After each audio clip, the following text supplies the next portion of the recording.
কক্সবাজারে এক নারীর বিরুদ্ধে পরকীয়া সহ নানা অনৈতিক কর্মকাণ্ডে জড়িত থাকার অভিযোগ উঠেছে। অভিযোগ রয়েছে তার কথিত প্রেমিক বাবুল মিয়ার সহায়তায় তার নিজের ছেলে মেয়েদের ভয়ভীতি ও হত্যার হুমকি দিয়ে বাড়ি ছাড়া করা হয়েছে। তার প্রেমিক বাবুলকে দিয়ে আমাদেরকে প্রতিনিয়ত হুমকি দিচ্ছে। কক্সবাজার আমরা সবাই কক্সবাজার গেলে নাকি আর ফিরে আসতে পারবো না, এটা ডকুমেন্ট আছে, বস্তায় ভরে নাকি আমাদেরকে নাব নদীতে ফেলাই দিবে।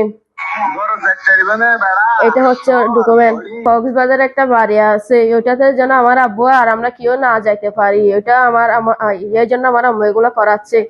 বিষয়টি সামাজিক যোগাযোগ মাধ্যমে ব্যাপক আলোচনার জন্ম দিয়েছে। স্থানীয় সূত্র জানায়, টেকনাফের নীলা নয়াবাজার সাতঘরিয়া পাড়ার বাসিন্দা মিনারা আক্তার ওরফে মিনুর সঙ্গে বাবুল মিয়ার দীর্ঘদিনের অবৈধ সম্পর্ক রয়েছে বলে অভিযোগ করেছেন পরিবারের সদস্যরা। পুরুষ আমাদেরকে প্রতিনিয়ত হুমকি দেয়।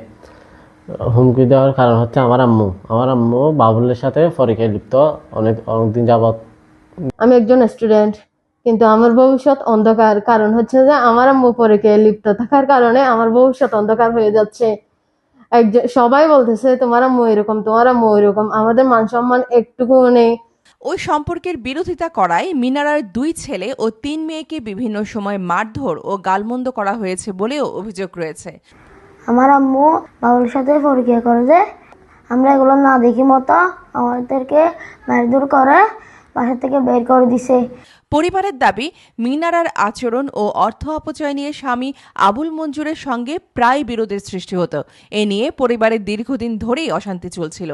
মামলার নথিপত্র পর্যালোচনায় জানা গেছে, মিনারা আক্তার ইয়াবাসহ আটক হওয়ার পর কিছুদিন কারাভোগ করেছেন। তার বিরুদ্ধে মাদকদ্রব্য নিয়ন্ত্রণ আইনে দায়ের করা মামলা এখনও বিচারাধীন রয়েছে। বর্তমানে মিনারা কক্সবাজার শহরের একটি বাসায় একাই বসবাস করছেন।